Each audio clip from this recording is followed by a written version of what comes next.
Well, the first thing tonight I just want to say is a huge apology to everyone who's been expecting videos coming on over the last few evenings. I just haven't had a chance to do it, I'll be totally honest with you, what with my workload in my job, my workload outside of my job as well, because obviously this is not my full-time career.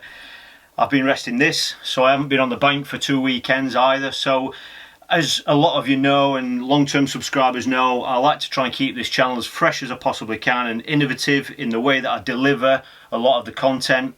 And I was just adamant I didn't want to just turf out more stuff from this tattle room just for the sake of turfing something out for you. I wanted it to at least be interesting or just something different, and I wasn't able to do that over the last few days purely because of my job. So tonight is a bumper edition of the Thursday night vlog for you, just to try and make up for the last few days.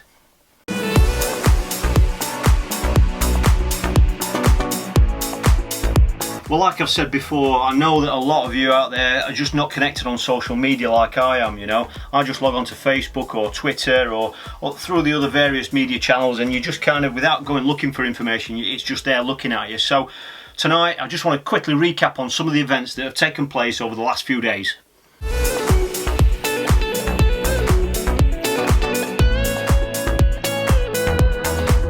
A venue that's quite close to my heart is Lawford Lakes.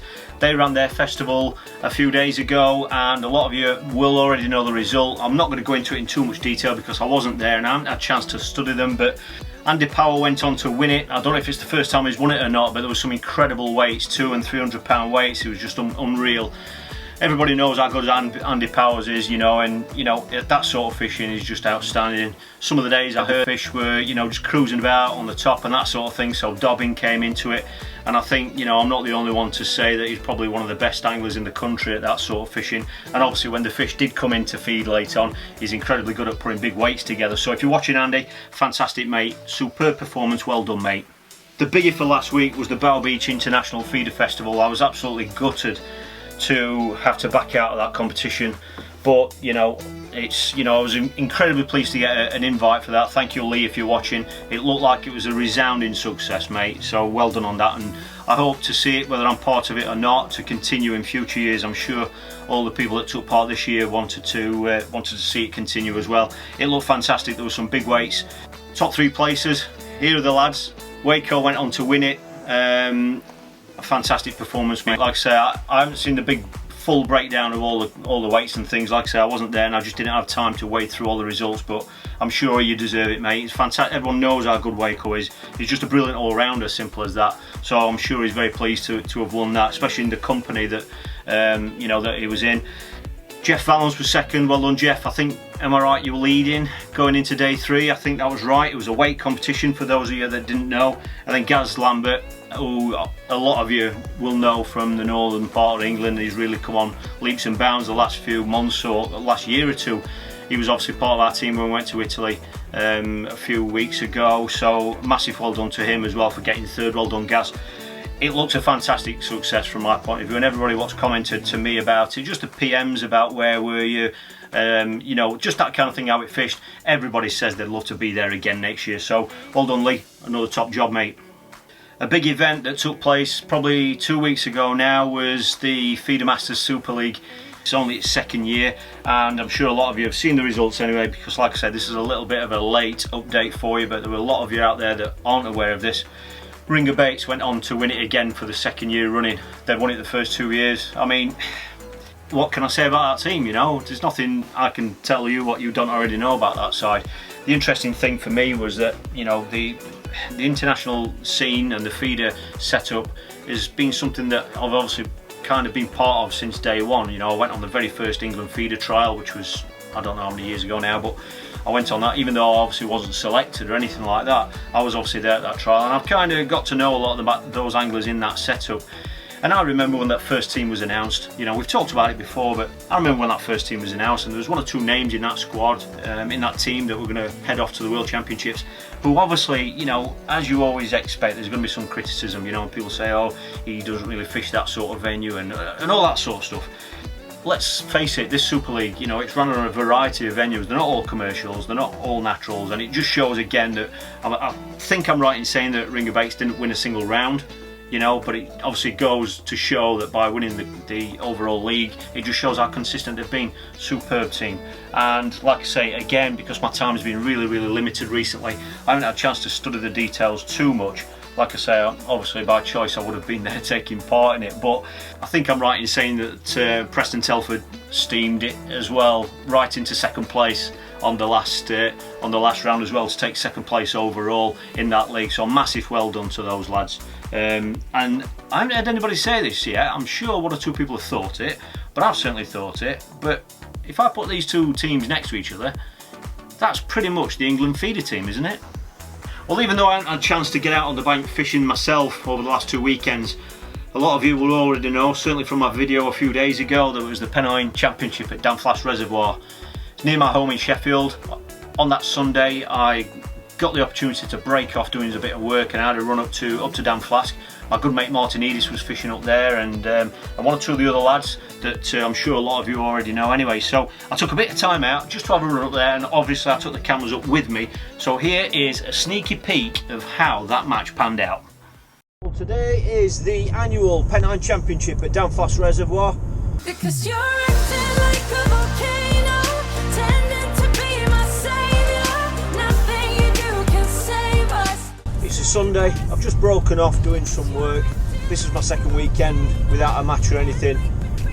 Just resting this. So I'm gonna have a run up here. I know Martin's fishing it.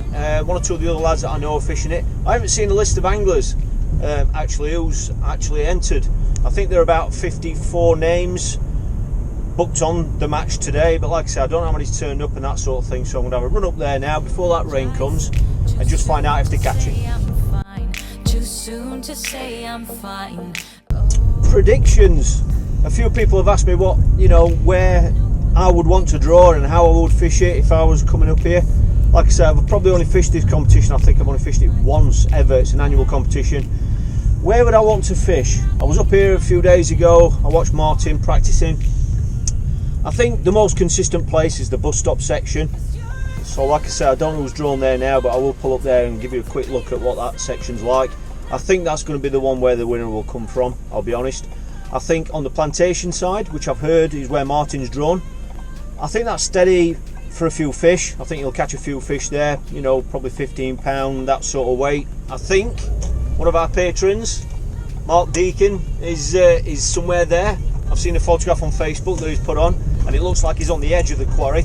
My prediction there is fewer fish but better fish. So I don't think there'll be many small fish and that sort of thing there. I think there will just be the odd better bream, but hopefully they might be there in numbers for him. And then over on the boathouse side, which is the old match length, I think again that'll be quite steady. Excuse me. But I think you'll want to be at the shallow end of the boathouse section. I think that'll be better. Certainly the end peg can usually throw up a few fish, so I guess we'll find out as soon as I get up there. I don't know what to say, what to do, how to make you see. This is nothing in real life, it might just have been a bad dream. You can run, you can hide, but you can't put the blame on me. Oh, nothing you do. Oh, nothing you This is the bus stop section. Not sure how many pegs are here, but quick look here for you. That must be the end peg. Section running that way. That's the point of the bay. You can just see the anglers up on the plantation. And then that's they're the old match pegs over on the boathouse side. A few people have asked me, certainly the patrons have been asking me about how I would have fished it if I'd come here today. It's a tricky one really, because I haven't been up practicing or anything, and you know, there are obviously only really two options for you as far as I'm concerned, and that would have been to put a short line in for small fish like roach and perch, probably with a cereal mix. Active fishing, just fish for numbers, and then the other line is further out with a fish meal mix, targeting skimmers and bream. So, you know, you can do both, but sometimes, you know, if you're going to go for small fish, you've really got to make your decision and decide whether you're going to go for small fish or the bream. But as you can see, this is the middle of the bus stop section. Well, I've only been here about 5 minutes. I haven't seen a single fish caught. As you can see, there's not much wind on it here either. Everyone's feeder fishing here. I haven't seen anybody, no action, no missed bites or anything, so it looks like they're all just kind of sitting and waiting for bream at the moment anyway. Gonna have a rush up now, just go over there, see if Mark and Martin are getting on. Well, I don't know what time they're fishing until, possibly 3:30. I heard a rumour they might be fishing 6 hours. So what I'm going to do now is, as you can see, it's just gone 2:15. I'm just going to put my boots on and get down there and just plan on, you know, watching the last stages of the match here on the plantation.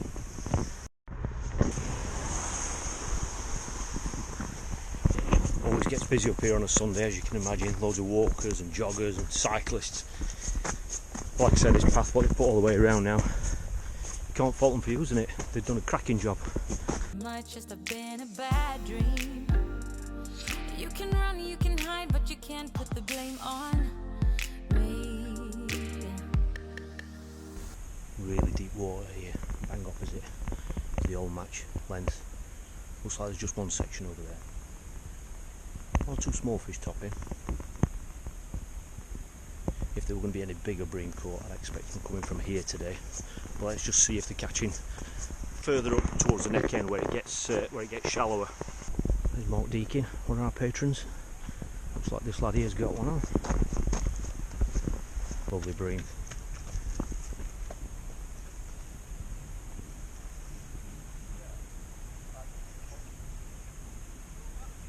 That's the stamp that you're after on this sort of match.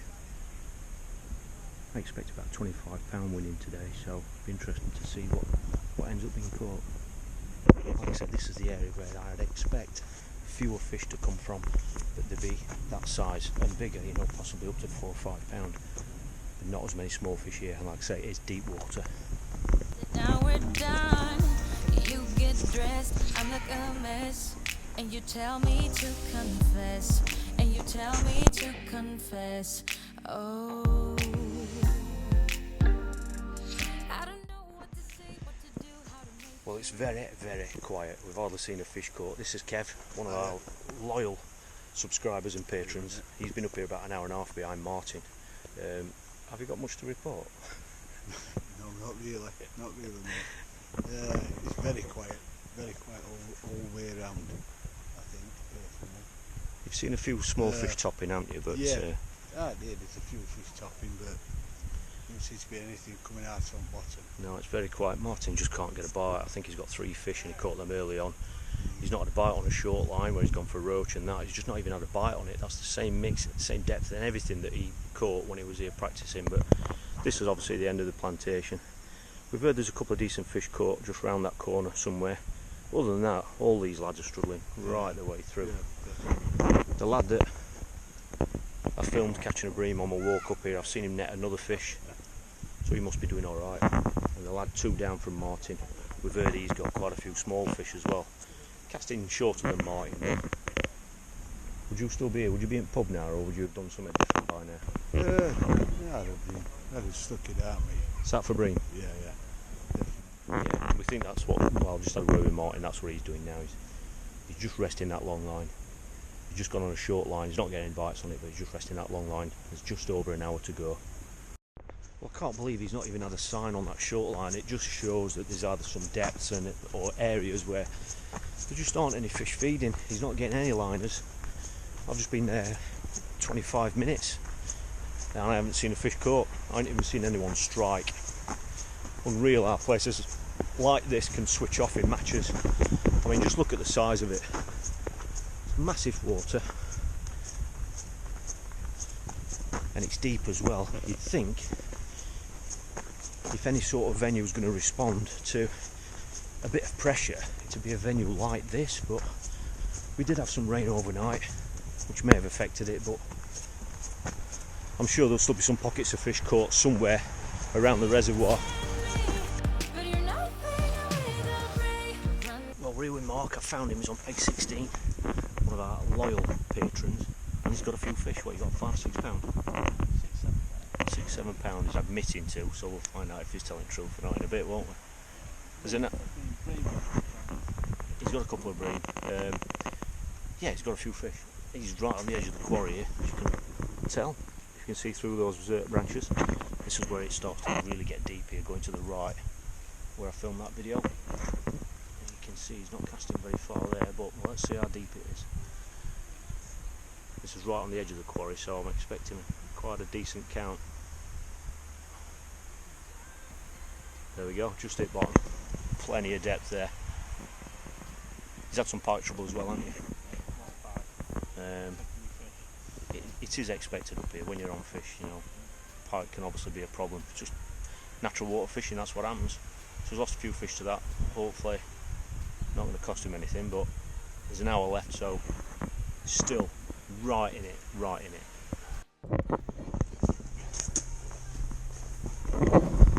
Bit of a mountain goat peg, this one.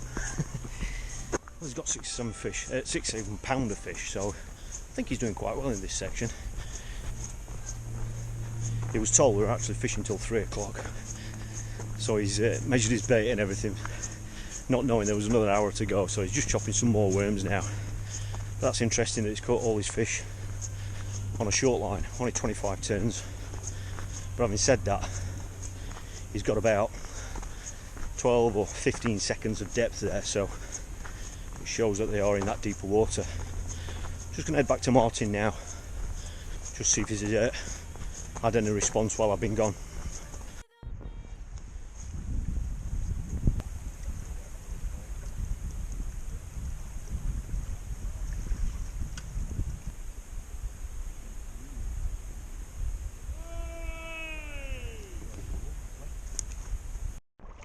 There we go. All early on then, weren't they? That were first choke. First choke. First and second choke. First and second choke, what's that say? Yeah, there's loads tipping back. I reckon, I don't know what Alan's got there, but I mean Mark on the end must have got £9-ish if what he's told me is right, so that might be top. We'll find out.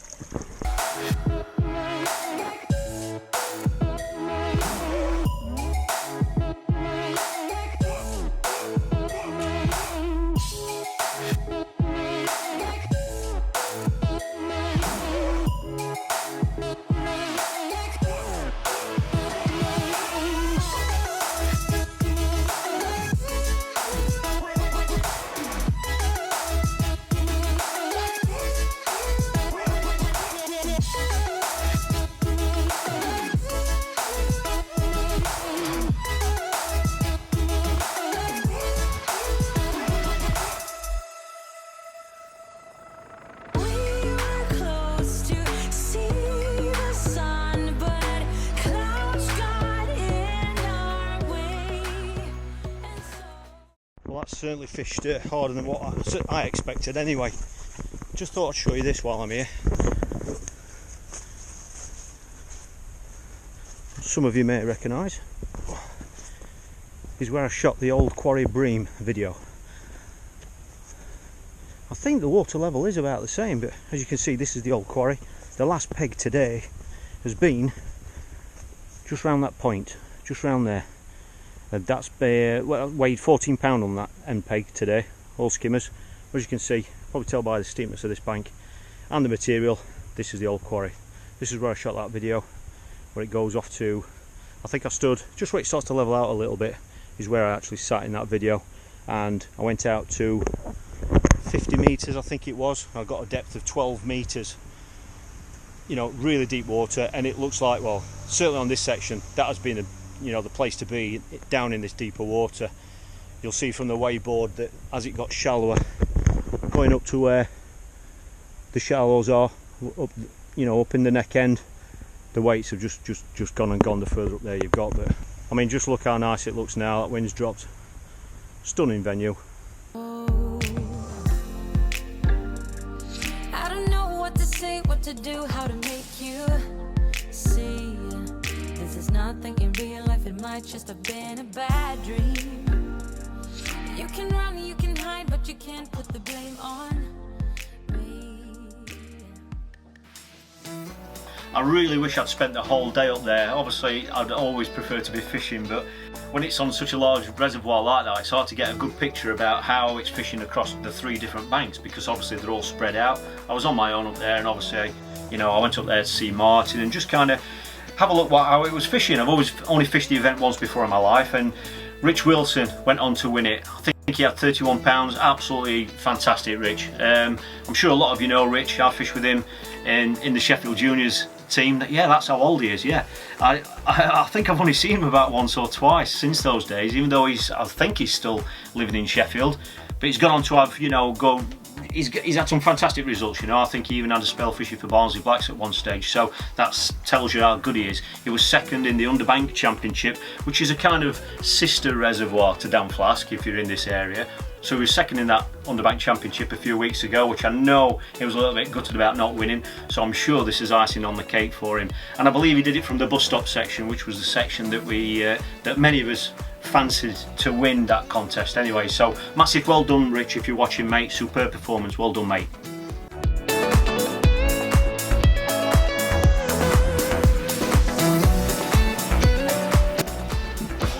Well, I've had loads of questions coming in again this week. Thank you so much for doing that. I've had some on Messenger, email, on the comments below, on Patreon TV, on my other channel, Messenger, everything, you know. So thank you. Please keep those questions coming in, because that means I can, you know, create content for you that you actually want to see. And I know there's lots and lots of what we would consider quite low-level stuff that we just kind of assume people know, and, you know, often get overlooked in the videos that I do, especially the live match stuff. So 3 questions for you tonight. Like I say, I've got some more coming up in a couple of days' time, but these 3 have really just come from subscribers that are really just little things that they've seen over the last few weeks in certain videos that I've uploaded. Right, the first question was all about atomizers. Jamie, somebody spotted that in one of the videos I had an atomizer, and that wasn't the only question. The question was, Jamie, why have you got an atomizer on your bait tray? And Jamie, why has it got Jamie written on it? Okay, atomizers. Basically, whenever you see that, it generally means we're fishing with Bloodworm and Joker, and it means we're using leam. Simple as that. If anyone's ever used leam out there, we use leam in ground bait. I use it more in winter, I'll be totally honest with you. And we especially used it at Holcroft in the winter pairs that I fished with Richard Vaughan. I think that might be one of the videos that you're referring to. We use it basically because when you're adding extra water to your ground bait mix or your lean mix, obviously that means you can do it in a very, very controlled way. It means you're doing it evenly as well, so it just stops lumps getting into the mix, and it just means you haven't got to put the mix back through a sieve or a riddle or anything like that. It means you can do it really, really nicely and controlled. The reason why it's got Jamie on it is because when you go and fish away on festivals or big competitions abroad and that sort of thing, as you can imagine, there's lots of anglers that might be sharing the same premises, either the same digs or the same barn where all your tattle is, or the same tattle room, whatever. A lot of you have got the same sort of kit. It's the same with the drills and ground bait buckets and all that sort of thing. That is why we do it, because it's quite easy for stuff to go missing. It just means you can pick it up nice, quickly and easy, and you know it's yours. Hi Jamie, we are really looking forward to the World Pairs content this year. Yes, I am filming it this year, by the way. We spotted you using molasses. Why do you use that? Molasses, there we go. It's no big secret, you know, lots of people have been using this for years and years and years and years. But the only reason why I can tell you why I use it is just my reasoning behind it. One of them is it darkens the mix down. If you want to darken the mix, just add that to the water that you're going to mix the ground bait with, so it darkens the mix right down, if that's an issue for you. Some people don't think darkening mixes makes a difference, but I do. And the other reason why I do it is because it makes it stickier. So if you want to ground bait mix that, you know, is a little bit stickier than it would normally be, molasses is a great way of getting that stickiness, alright? Why might you need that? Well, you might need it if you want to fish a cage feeder in deeper water, for example. You know, obviously it's just going to allow the ground bait to stick in the feeder for that little bit longer. And it's good if you're balling it in as well. If you're having to ball it in on a pole line or something like that, and you want the balls to kind of stay together better for deep water, it can be a great, you know, a great hack for doing that. So the great thing why I use it, you know, the number one reason is because I get confidence with certain ground baits. Some people change the entire ground bait mix to one that is stickier, okay? What this allows me to do, like in Ireland, which is the main place that I use it, to be fair, is I can stick with a mix that I really, really like and just add the stickiness to it, you know? So it means I've got the confidence of the mix that I like, that I'm confident with, and it's sticky. So that's why I use that. Hi Jamie, we spotted in your Larford video the other day, link there by the way, that's from the last time I fished a couple of weeks ago at Larford Lakes, that you used salmon fry. Why did you use, right, salmon fry, it's something that I've used for quite a while. The reason why I use it, I don't know why anyone else uses it, it's a very popular additive to ground bait and stuff for people up and down the country. The reason why I use it is purely because it just gives it that really nice kind of fishy kind of smell. That's what it looks like if you've not seen it before. I'm sure there's loads of different brands out there that do it. I obviously only use the Bait Tech one. I think it's just a really nice quality one. I used it at Larford because, I'll tell you why. When I first got back into my match fishing in about 2010, I think it was, or 12, whatever it was, I bought a match fishing magazine, and in that magazine I think it was Mark Pollard who was in there fishing on a drain, and what he was kind of explaining was how sometimes he depends on ground bait, whereas other occasions it depends on loose feed. Now he's talking about keeping fish in the peg, drawing fish in, keeping them in the peg and keeping them interested. The basis of all that was basically when the water is clear, he would like to prefer on and rely on loose feed because fish can see that bait coming through the water when it's clear. And when you're obviously using a catapult on a drain, feeding squats or pinkies, whatever it is, obviously doing that with a catapult, that bait's constantly falling through the water, fish can see that and it draws them in and it keeps them interested. However, when the water is coloured, you know, so if there was extra water in or it was running and that sort of thing, the fish's sight is limited more than it is when it's clear, so they rely more on smell. You know, I mean, we do this in bream fishing when we introduce worm. That's a great way for getting around that sort of thing. So it relies more on ground bait. That's why I did that. Larford was very coloured. It was towing, it was blowing a bit of a gale, so it was towing quite hard as well. And I love those conditions because, you know, whilst the temperatures were still nice and warm, it's creating movement. You've got a chop on the surface, which means fish are less likely to just be laying there, like when you've got to try and mug them. Obviously you can't do that in a feeder match. And obviously when the water's moving, you just feel as though the fish have kind of got to move around a little bit, you know, and there's constantly smells and scents going through the water when it's towing like that, just like on a river. And that's why I went for a smelling mix. It was coloured and it was towing, and I thought that would help draw some fish over my feeder.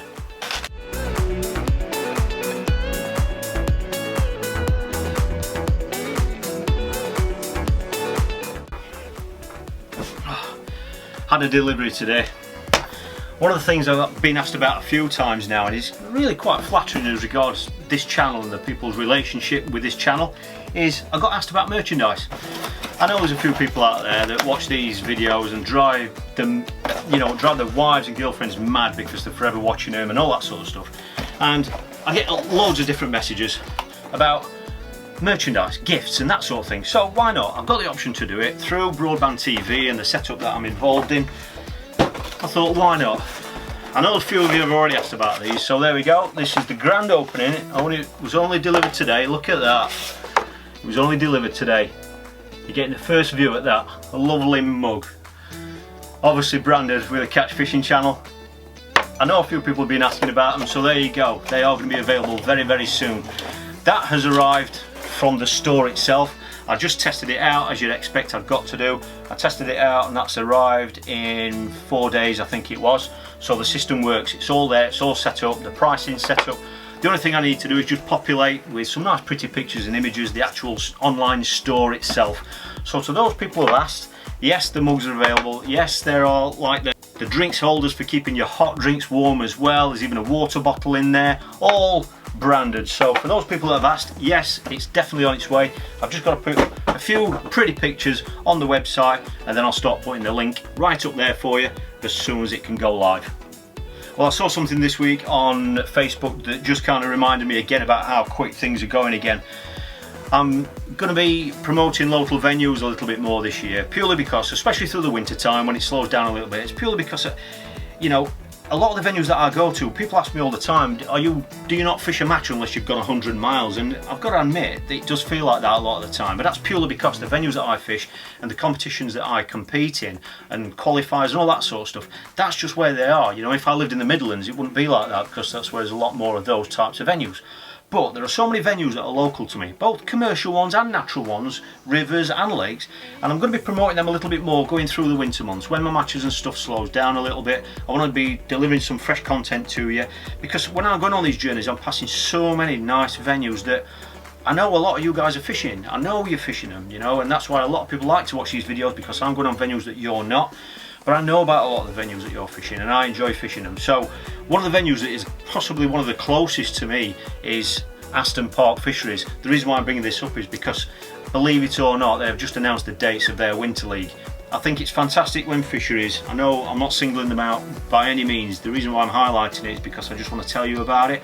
There are loads of venues out there that don't really plan in advance as regards winter leagues and all that sort of stuff, and summer leagues and competitions, and it's always been a bit of a bugbear for me, you know, because obviously I'm a working lad like most of you, and I need to plan my days off and that sort of thing around work, you know. And I think it's a lot better now than it used to be. When I first got back into match fishing, it was a nightmare, you know. It'd be June and July in one particular year and you were still waiting for dates for competitions coming up. It's a lot better than it used to be. Aston Park Fisheries have announced this week that their winter leagues are coming up, and that's great. I'll put them up now for you. Saturday, once again, is going to be the Silvers League, I think it is, and Sunday is an Anything Goes League. So it's great to see fisheries like that. I know Alex there has put a hell of a lot into that fishery, and it's just great to see them nice and organised. So if anyone's interested in that, Aston Park Fisheries, I'll put the link underneath this video for you if you want to go to their website. They've got a great website, and you'll be able to get booked onto those and just plan your winter, because if you're like me, unless you've got something to focus on through winter, it's quite easy to just kind of put that alarm clock on snooze when you can hear the rain on the window, it's freezing cold, it's your day off work, and just say, do you know what, I'm just going to roll over and go back to sleep. This week again for me, like I said, because I've been out of action, I've been doing quite a bit of prep for the World Pairs. It's only about 3 weeks away now. I've got to keep bringing it up because I get asked nearly every single day about the World Pairs. One of the lads that a lot of you will know, Gov, I think he's fished 2 World Pairs, so he's quite experienced over there. He's actually looking for a partner. He asked me a few days ago if I knew anybody who wanted to fish it with him. Unfortunately I don't at the minute, so the least I can do is give him a mention. Here he is, absolutely loving every minute. He lives a hell of a long way away from Ireland, further away than what we do. But if anybody's interested, if anyone wants to fish the World Pairs this year, it's not too late. They're still taking entries for it. I think Gov's just about got everything in place. I think he might have already had his digs sorted and all that sort of thing. He's looking for a partner. So if anybody really wants to fish and having a crack at the World Pairs this year, it's in Ireland, it's fished over 5 days. If anybody wants to know anything more about that competition, anything specific, please just comment below and I'll answer it the best I can. And if you do fancy having a crack at it, then please get in touch with Gov. If you don't know him or you're not friends with him on Facebook already, just comment below and I'll be able to reply to you and give you some contact details how to get in touch with him. So it's about 3 weeks away now, but yeah, I'd love to see him there again fishing it. I mean, he's a great character. So if anyone's interested in that, please get in touch. I've been asked so much again about the World Pairs. I've got to bring it up again because people have asked me probably 2 or 3 times just today. Yes, I will be filming it this year. I'm going to film it end to end like I did with the Iberian Masters, hopefully with less incidents along the way. I'm going to do it in a different format this year for you, okay? I'm going to be doing it as one long video. Last year, if you haven't seen it already, if you go to the playlists, I'm not sure where that will be, probably down there, up there, depends what device you're looking on. If you go to playlists, there is a playlist with all 5 days of the competition from last year's event, okay? I did one video for each day, and I think they're in order. Well, I'm pretty sure they're in order, so it'll go through day 1, 2, 3, 4, 5 that way, and it'll include the results at the end for you. What I'm going to do this year, however, is I'm going to put it together as one feature-length video for you. I just think it'll be a lot more enjoyable for the viewers to sit down. It might be an hour and a half, might be 2 hours long. I've no idea until I start putting it together. So that is definitely coming this year, and that will be uploaded to this YouTube channel. I will be doing a bit of a follow-up video that will go down to in a little bit more detail, and that will be uploaded to Patreon TV, which is my other new channel. The link's there if anyone's interested in that, and the link below the video. But that'll be going on to that. So whatever happens, there's definitely going to be a feature-length video from the World Pairs, regardless of how it fishes and what the result is. That'll be coming to you as soon as I get back from Ireland.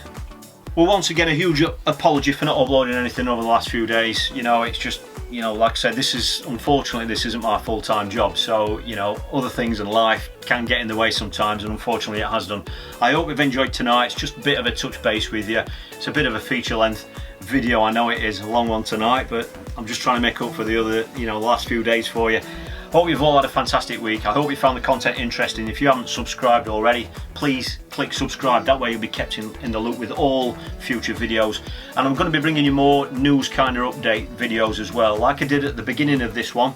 just kind of letting you know what matches have been taking place, what kind of things I've seen about the results, because I know a lot of you aren't connected like I am.